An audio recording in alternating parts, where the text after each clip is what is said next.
Bonjour à vous tous et bienvenue dans cette nouvelle vidéo dans laquelle nous partons à la rencontre de Rebecca Sfedge, une jeune femme qui habite sur Paris et qui coach sur Paris et puis aussi en vidéoconférence dans tous les coins du monde. Et Rebecca, elle a fait le cycle 46 avec moi, donc elle est certifiée de l'Institut des neurosciences appliquées avec David Lefrançois. Et donc, c'est pour ça que j'ai envie de vous la présenter. Pour moi, Rebecca, c'est une jeune femme pétillante, dynamique et qui sait où elle va. Donc, présente-toi, Rebecca. On t'écoute. Du coup, je suis Rebecca, j'ai 28 ans. Depuis que je suis toute petite, c'est hyper important pour moi de réussir ma vie et d'être heureuse. Sauf que je ne savais pas du tout ce que je voulais faire comme métier et ça m'a beaucoup posé problème. Et aujourd'hui, je comprends pourquoi, puisque en fait, je ne savais pas quel métier faire parce que j'avais besoin de le créer sur mesure. Aujourd'hui, je suis entrepreneuse, coach, conférencière, auteure et formatrice. Et j'essaye de créer ma vie et mon job à mon image chaque jour. Et aujourd'hui, j'aide en particulier les jeunes femmes entreprenantes et engagées comme moi à créer leur vocation professionnelle sur mesure pour qu'elles soient à la fois épanouissantes et impactantes. J'aide donc ces femmes à vivre de leur passion, de leur talent, de leurs valeurs, tout en se sentant utiles aux autres et en prenant soin d'elles et de leurs proches. Et en fait, tu dirais que est-ce qu'il y a eu des éléments marquants dans ta jeunesse qui t'ont amené finalement à être qui tu es aujourd'hui?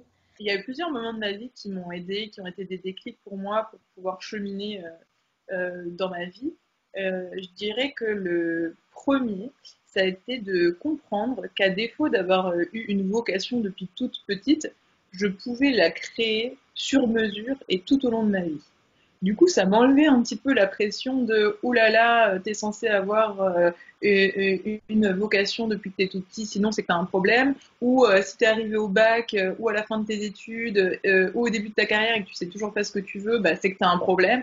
Non, en fait, ça m'a aidé à cheminer beaucoup plus joyeusement, avec plus de curiosité, plus de patience et plus d'indulgence, en me disant en fait, c'est possible de, à défaut d'avoir une voie toute tracée, c'est possible de créer ma voie sur mesure au fur et à mesure. Et donc, j'ai pu aborder cette quête de moi comme une quête de la vie et pas comme un résultat à avoir immédiatement, ce qui a finalement donné un sens à ma vie, que de ne pas savoir quel était le sens de ma vie. Donc, aujourd'hui, je suis confiante de me dire que le sens de ma vie, c'est de savoir quel sens j'ai envie de lui donner et de chaque jour avancer un petit peu plus vers ce sens que je veux avoir. Et je sais que pour moi, c'est très important de trouver du sens et de donner du sens à mon travail et de contribuer par mon travail à l'évolution de la société. Donc voilà, ça a été un premier déclic pour moi au moment du bac où je ne savais pas ce que je voulais faire de ma vie et où j'ai choisi des études en économie et gestion qui ne m'ont toujours pas plu et où j'ai été très très très frustrée. Ça m'a vraiment soulagée de me dire que je pouvais prendre mon temps et je pouvais tester plein de choses et en étant dans l'expérimentation, de prendre le temps du recul et d'analyse pour savoir, ok, qu'est-ce que j'ai aimé, qu'est-ce que j'ai moins aimé, et puis de laisser de côté ce que je voulais plus, et puis de garder ce que j'aimais et d'aller réexplorer un autre domaine pour toujours réenrichir ce dream job et cette dream life à laquelle j'aspire et sur laquelle je travaille au quotidien. Comment est-ce que tu as découvert le monde du développement personnel, toi? Je pense que depuis très longtemps, je suis instinctivement et intuitivement attirée par le développement personnel. Je pense que c'est mon côté battante, mon côté résiliente, mon côté je veux absolument être la plus heureuse possible. Donc j'avais besoin d'outils en fait pour m'aider dans les moments où ça allait moins bien. Et c'est vers le développement personnel que j'ai pu me tourner, notamment dans les moments où je ne me retrouvais pas dans mon travail, où j'ai été aidée par différents collectifs, coachs successivement. Et puis j'ai surtout découvert le développement personnel quand j'ai commencé moi-même à me faire coacher par un coach de l'INA. Et c'est comme ça que j'ai découvert l'Institut des neurosciences appliquées où je me suis formée, où on s'est rencontrés dans le cycle 46. Et en fait, c'est une anecdote qui est très symbolique pour moi parce que j'avais beau avoir du sens dans mon travail à cette époque, ça y est, après beaucoup d'expérimentation, je savais que j'avais envie d'accompagner les premiers pas d'entrepreneurs, d'entrepreneuses du changement. Et en fait, je me suis retrouvée dans un job où je trouvais du sens, où j'étais alignée avec mes talents, mais où en fait j'étais en train de courir vers le burn-out. Et ça a été un vrai problème. J'étais sur le point de me brûler les ailes et j'ai réussi à demander de l'aide juste avant, ce qui était vraiment une chance incroyable. Et donc, à ce moment où en fait j'avais manqué de passion pendant beaucoup d'années, où j'avais réussi à me créer des passions au fur et à mesure de ma vie, la passion de l'éducation, la passion de l'entrepreneuriat, la passion du développement personnel et professionnel. Mais à force d'avoir trop de passion tue la passion en fait. Et c'est aussi un excès en fait. Pas avoir de passion, c'est démoralisant, mais avoir trop de passion, ça peut aussi nous consommer à petit feu. Donc à ce moment-là, je me remercie d'avoir demandé de l'aide à une personne qui pouvait m'aider quand je n'arrivais pas par moi-même à dépasser les freins que je rencontrais. Et ça m'a aidé justement à rééquilibrer ma vie, à fixer des limites, à savoir dire non sur certains projets, à savoir m'écouter, écouter mon rythme, me réaligner. Et puis, ça m'a aussi aidé à me projeter dans la vie, à rêver plus grand, à gagner en ambition, en confiance en moi. Et donc, ça m'a conduite à créer la prochaine étape de mon avenir professionnel, qui était en l'occurrence de pouvoir faire les mêmes activités, mais à mon compte en étant indépendante pour être encore plus alignée et encore plus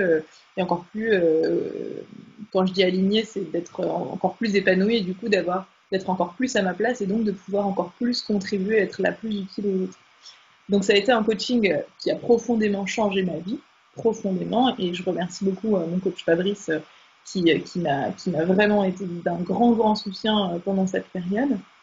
Et ça m'a tellement convaincue, j'étais tellement impressionnée par le pouvoir du coaching que j'ai décidé de devenir coach moi-même à ce moment-là pour aider d'autres jeunes femmes si entreprenantes, si engagées qu'elles pouvaient se perdre en fait dans leur projet passion, dans l'envie d'aider les autres, dans l'idée de vouloir faire plaisir aux autres, de faire plaisir à leur patron, d'être une bonne personne dans l'équipe sur laquelle on puisse compter, mais qui du coup s'oublie un petit peu, un peu trop, et qui, à force de vouloir faire plaisir à tout le monde, oublie de se faire plaisir à elle-même profondément et s'oublie et n'ose pas vraiment être elle-même. Donc, c'est pour aider les femmes comme moi que je suis devenue coach parce que voilà, j'avais envie de leur faire gagner du temps et de l'énergie que mon coach à moi m'avait permis de gagner pendant cette période.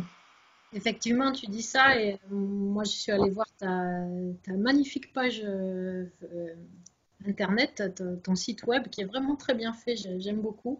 Et dans le blog, il y a des articles sur les femmes entrepreneuses. On sent vraiment que c'est que c'est ta passion, quoi, d'aider les femmes à prendre confiance en elles pour entreprendre la vie qu'elles ont envie d'avoir.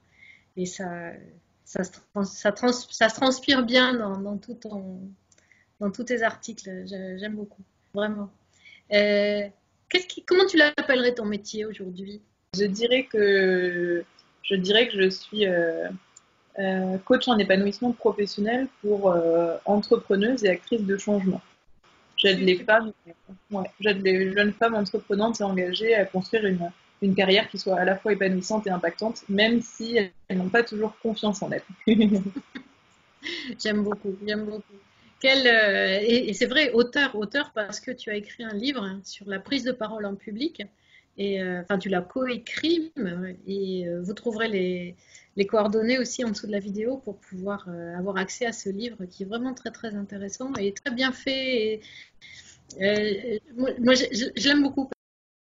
Il est profond et léger à la fois, quoi. Voilà, c'est pas un pavé à avaler, c'est très pratique. Euh, du coup, je suis hyper touchée que tu me partages que mon livre te paraît à la fois profond et en même temps léger parce que c'est vraiment ce que j'avais envie de faire et ça a vraiment été un gros défi que je me suis lancée d'écrire ce livre, surtout que j'avais énormément de freins personnels à me sentir légitime, j'avais vraiment le syndrome de la page blanche, le syndrome de l'imposteur, enfin bref, tous les syndromes mélangés quoi.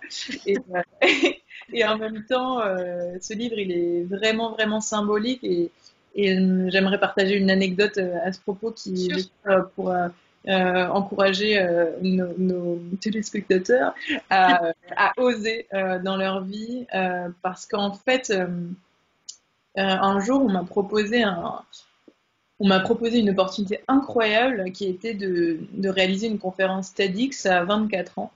Et en fait, j'ai hyper flippé à tel point que j'ai fait refuser la conférence parce que, encore une fois, je ne me sentais pas légitime. Et qu'aujourd'hui, malheureusement, il y a près de 90% des femmes à qui on propose de prendre la parole en public qui refusent et qui conseillent plutôt quelqu'un d'autre de plus légitime qui s'avère être un homme. Euh, donc aujourd'hui, il y a une vraie crise de légitimité pour faire libérer sa parole et porter sa voix. Et donc j'ai failli succomber à ce piège moi-même, mais par souci de me dépasser et de réussir dans la vie, j'ai accepté le challenge et ça a été très tiraillant. Hein. Ça m'a beaucoup stressée. Pour tout vous dire, j'ai écrit le contenu de ma conférence dans la nuit avant de monter sur scène. Pour contre les coulisses, hein. J'étais en train d'apprendre mon texte pendant que les premiers intervenants passaient sur scène juste avant moi. Enfin, ça a été périlleux et stressant. Et puis, je suis montée sur scène et puis, bah, je l'ai fait. Je l'ai fait et c'est déjà une victoire en soi d'avoir réussi à monter sur scène et j'ai eu des bons retours du public, donc ça m'a donné un peu confiance. Mais pour autant, j'ai caché mon TEDx parce qu'ensuite il est mis en ligne, la conférence est mise en ligne et j'avais très peur de que quelqu'un la découvre. Et donc je l'ai caché. Et puis au bout de 3 mois, j'ai réussi à l'assumer et à me dire voilà, il n'est pas parfait, je bégaye, je me bascule, je me mets de dos parfois, mais tant pis, il est imparfait, mais il vaut ce qu'il vaut et je suis sûre que ça vaut le coup de le partager. Si ça aide une personne, ça vaudra le coup, quoi. Et donc je l'ai partagé au bout de 3 mois. Et grande surprise, ça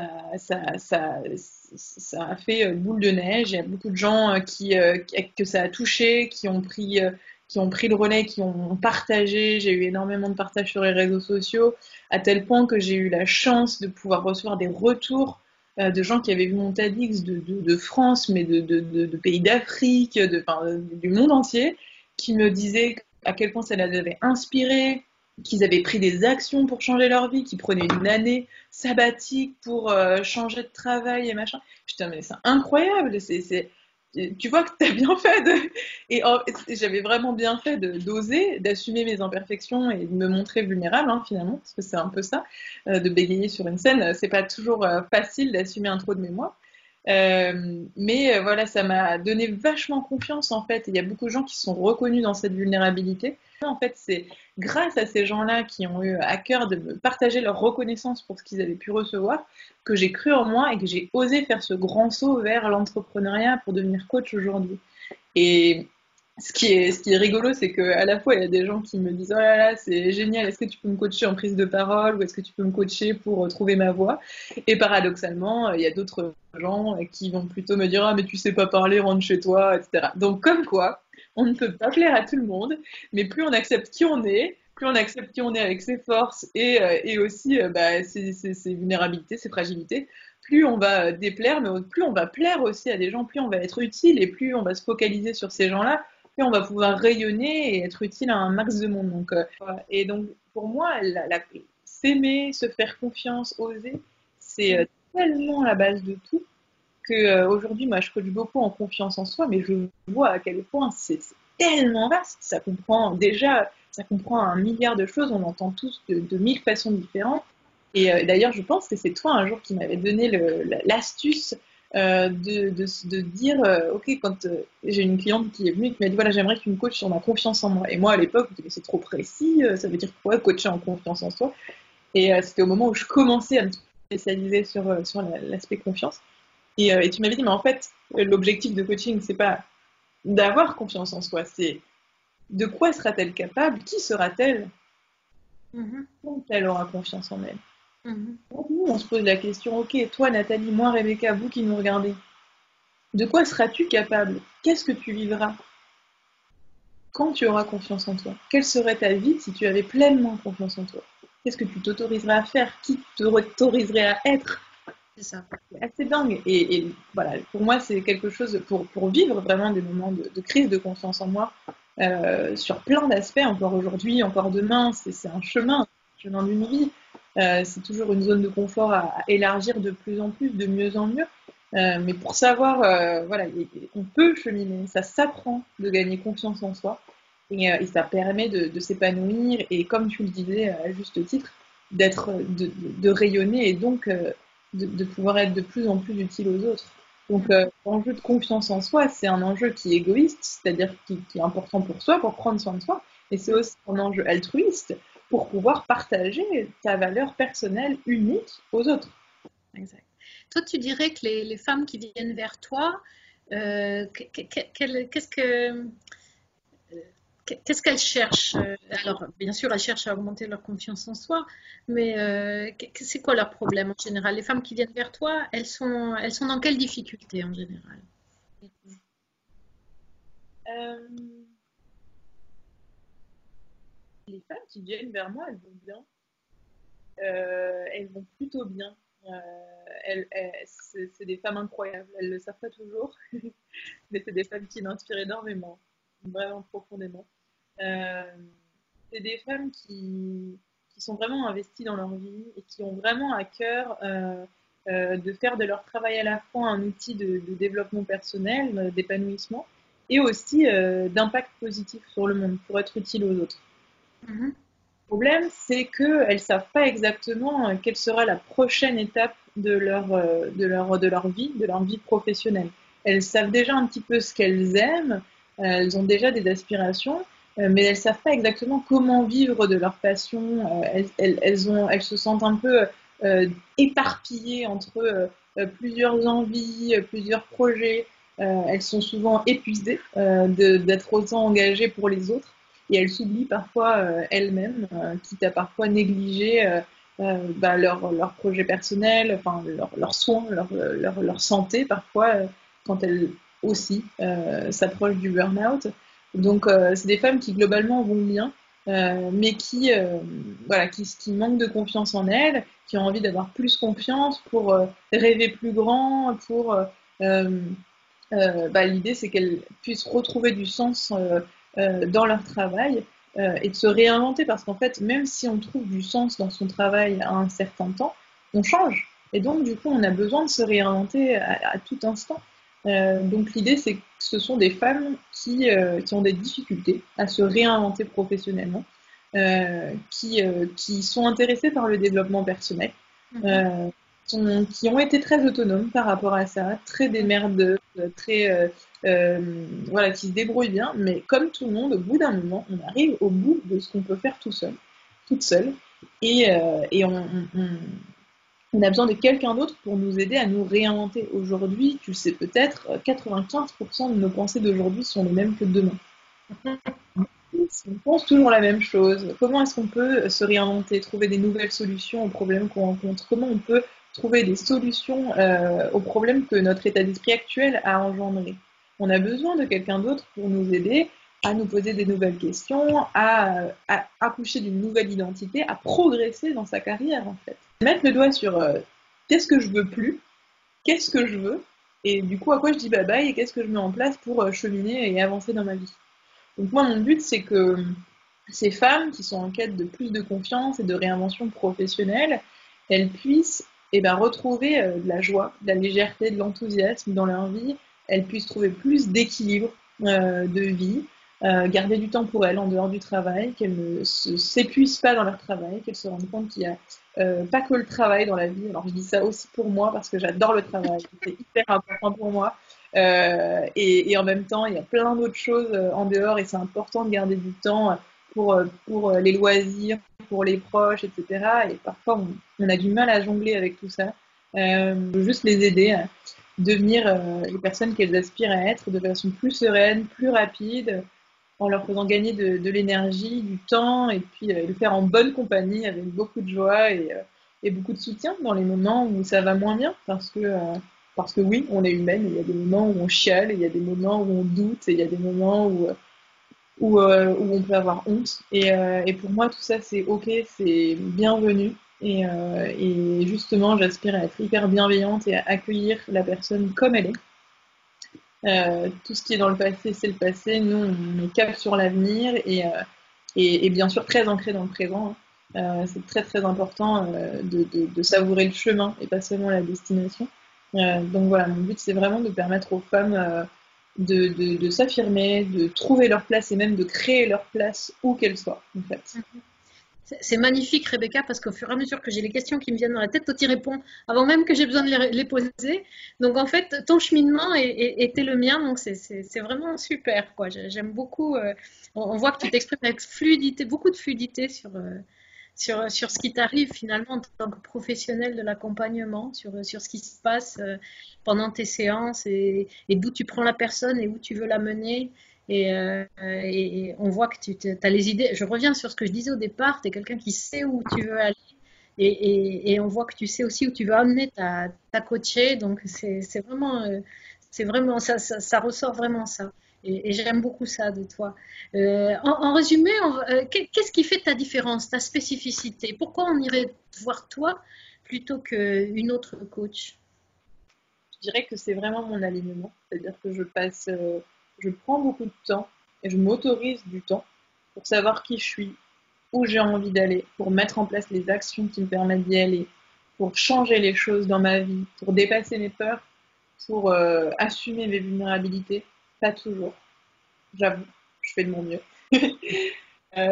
Voilà, pour travailler en fait, pour travailler sur moi, pour avancer, pour accepter aussi quand il y a des moments où ça avance pas. Voilà, pour travailler sur moi.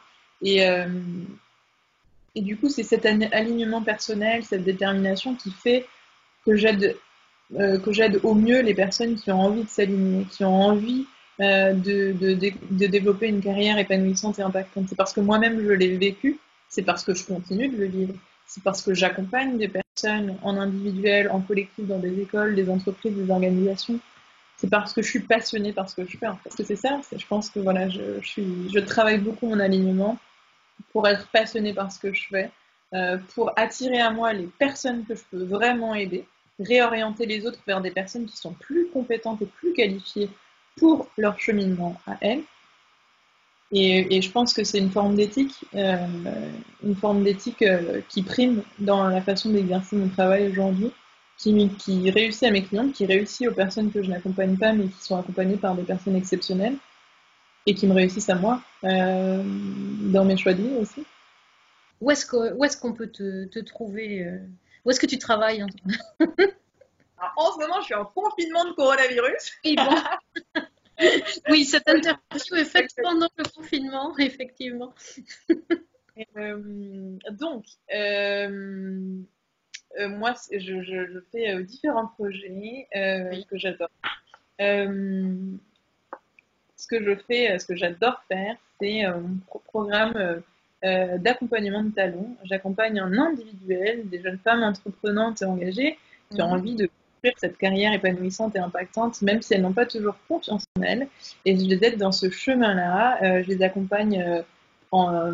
les accompagne pendant 6 mois pour transformer leur vie en profondeur et de façon durable à travers des séances 2 fois par mois, du suivi individualisé par email entre les séances, un groupe de femmes, un groupe d'entraide et de sororité en ligne, et puis des exercices d'inspiration, d'introspection et un accompagnement sur le passage à l'action, dans le but de retrouver cette sérénité, de retrouver cet équilibre de vie, dans le but d'amplifier ce sens et cette contribution et cet épanouissement personnel.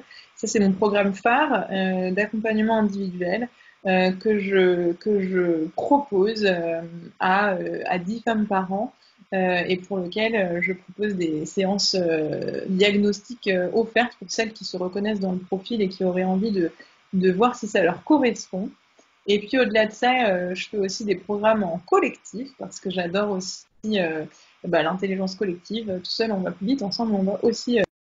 Et donc, je travaille sur une formation en empowerment féminin pour booster sa confiance et son leadership pour un groupe d'une dizaine de femmes où on travaille à la fois avec les outils de la tête, des neurosciences motivationnelles, mais aussi du corps en m'associant avec des experts en improvisation théâtrale et puis aussi avec le cœur puisqu'on se retrouve en cercle de femmes en pleine sororité. Et enfin, la troisième formation phare que je propose, c'est une formation en prise de parole en public, basée sur la pédagogie que j'ai co-créée dans mon livre. Et donc, j'interviens pour des particuliers, mais également dans des écoles et dans des entreprises sur des séminaires de prise de parole ou de pitch entrepreneurial. Et j'aime particulièrement aborder ce thème de la prise de parole sous l'angle de prendre sa place, sous l'angle de libérer sa parole, d'oser s'exprimer, d'oser être soi-même, parce que derrière tous les enjeux de prise de parole viennent réveiller des enjeux très très forts, très très puissants, d'estime, d'authenticité, de regard des autres, de messages à porter aux autres, donc de mission de vie, d'aspiration, etc., etc. Et donc c'est un sujet, c'est plutôt un outil, la prise de parole pour moi, qu'une fin en soi, parce que comme je l'ai expliqué tout à l'heure, on t'a dit que ça n'a pas été une fin en soi, ça m'a permis de me transformer, ça m'a permis de me dépasser, et c'est ce qui m'a permis de devenir une nouvelle Rebecca qui se dépasse. D'accord. C'est quoi ton prochain rêve? Ah, excellente question. Mon prochain rêve, c'est de faire encore mieux ce que je fais déjà. Et ouais, vraiment. Parce que je me sens alignée en fait là où je suis, ce qui est un cadeau, une chance et un mérite, un mélange des deux. Et donc j'aimerais continuer à faire ce que je fais encore mieux, en aidant encore plus de femmes et en collaborant plus. Donc j'aspire à développer un incubateur de talents pour aider plein de femmes à booster leur potentiel, à se sentir épanouies et à contribuer au monde à leur échelle, en faisant intervenir plein d'experts de différentes thématiques, des coachs, des thérapeutes, des hypnothérapeutes, des énergéticiens et énergéticiennes, des improvisateurs, voilà, avec beaucoup de joie, beaucoup de solidarité et que voilà, pour moi c'est la même chose qu'aujourd'hui, mais avec plus d'impact. Quelle serait ta phrase fétiche? Ma phrase fétiche, c'est une citation d'Aristote que j'aime énormément, qui dit en somme, là où vos talents et les besoins du monde se rencontrent, là se trouve votre vocation. Ah. Et Quelles seraient tes personnes ou personnages qui te servent de modèle à toi, autant dans la vie personnelle que professionnelle? Quels seraient tes modèles? Et ben moi, mes modèles, c'est mes coachs.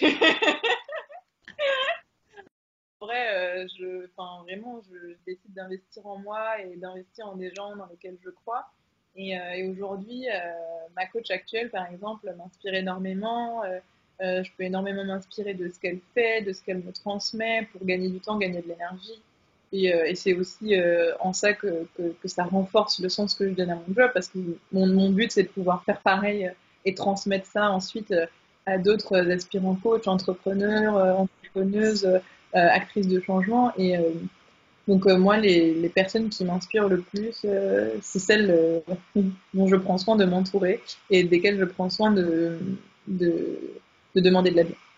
De demander de l'aide, ça rejoint ce que tu me disais au tout départ. Que, alors je lis textuellement ta phrase, quand ça va pas, c'est important de savoir demander de l'aide. Et je trouve que tu incarnes très bien cette phrase. Quel conseil est-ce que tu pourrais donner à un coach qui débute? Quel conseil je pourrais donner à un coach? Euh, un seul? Genre, Ah bah autant que t'en veux, hein. Après, on verra le temps que ça donne. euh, euh, donc, un coach qui débute, je lui dirais de se faire confiance, évidemment. Que oui, tu débutes, mais t'es pas né de la dernière pluie. Tu as déjà énormément de ressources, déjà énormément de vécu, déjà énormément d'expérience qui font déjà de toi un ou une bonne coach. Ça, c'est important de se rappeler qu'on repart pas de zéro, qu'on a tout à réapprendre, etc.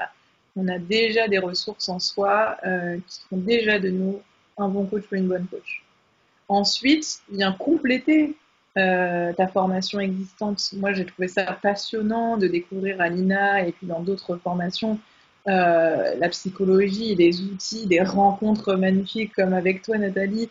Enfin, c'est hyper enrichissant. Donc, voilà, de bien harmoniser, équilibrer cette part de et confiance. Tu as déjà le potentiel en toi et booste ton potentiel, apprends, reste un éternel débutant et sois humble pour toujours t'améliorer. Le conseil qui m'a été utile, c'est fais-toi aider. Ne réinvente pas la roue. Il y a des gens qui peuvent t'aider à aller plus vite et à vivre ses débuts plus sereinement, euh, à gagner ta vie aussi peut-être plus rapidement, à trouver des clients idéaux plus rapidement, à te sentir plus épanoui plus rapidement. Donc moi, je suis pas une grande investisseuse. J'aime bien mettre de côté de l'argent pour me sentir en sécurité. Pour autant, le truc sur lequel j'arrive à investir et sur lequel je me remercie tous les jours dans mon carnet de gratitude, c'est d'investir dans des coachs, des formateurs, des formatrices pour avoir du soutien et pour avancer plus vite et plus sereinement et avec plus de joie et de convivialité. Moi, je vous invite à aller voir le site de Rebecca. Et tu disais que sur ton site, il y a un cadeau pour ceux qui iront le voir. Il y a des vidéos gratuites. Il y a... Vas-y, fais la pub. Je viens de les terminer, donc cette interview tombe à pic. Merci Nathalie. Justement, comme moi, quand j'ai des difficultés, je peux avoir tendance parfois à m'isoler et à me dire tu vas y arriver toute seule, voilà, et que je vois que je suis pas la seule dans ce cas-là. J'ai vraiment eu envie de creuser un petit peu cette thématique de pourquoi c'est important de demander de l'aide et quand est-ce que c'est le bon moment pour demander de l'aide. Et du coup, j'ai créé une saga de 3 vidéos, une trilogie, waouh, pour savoir à qui demander de l'aide, quelle solution de réinvention te correspond quand tu as l'impression de tourner en rond. Et donc, j'explique dedans un petit peu l'intérêt de demander de l'aide, notamment, de l'aide psychologique et pouvoir discerner un peu les distinctions entre la thérapie, le coaching, le consulting, pouvoir t'orienter dans la meilleure voie pour toi et ensuite pouvoir identifier si moi mon approche peut te correspondre ou au contraire si je peux te réorienter vers quelqu'un qui sera plus approprié pour toi. Et donc c'est en 3 vidéos que j'ai synthétisé des années d'expérience et j'ai notamment fait un petit échange avec Nathalie pour avoir des avis d'experts sur ces thématiques-là. Donc croyez bien que j'ai mis toutes les chances de mon côté pour que ces vidéos vous soient utiles à vous. Très bien, vous trouverez donc tous les liens et pour cliquer dessus en dessous de la vidéo, ça va être mis. Merci beaucoup Rebecca, ça a été une rencontre très intéressante et je pense que les gens qui vont écouter cet entretien vont aussi sortir enrichis de cet entretien et je te remercie d'avoir participé à cette chaîne YouTube. Et on se retrouve donc peut-être sur de prochaines interviews si ton actualité le nécessite. Je pense qu'on te retrouvera certainement de temps en temps. Merci beaucoup Rebecca. Je dis à très bientôt à nos spectateurs. Et abonnez-vous, n'hésitez pas pour recevoir toutes les vidéos qui seront tous les 15 jours. Il y a une nouvelle vidéo qui est mise en ligne, donc n'hésitez pas à vous abonner. Merci beaucoup Rebecca. À très bientôt. Et au revoir tout le monde, à bientôt. Au revoir, merci.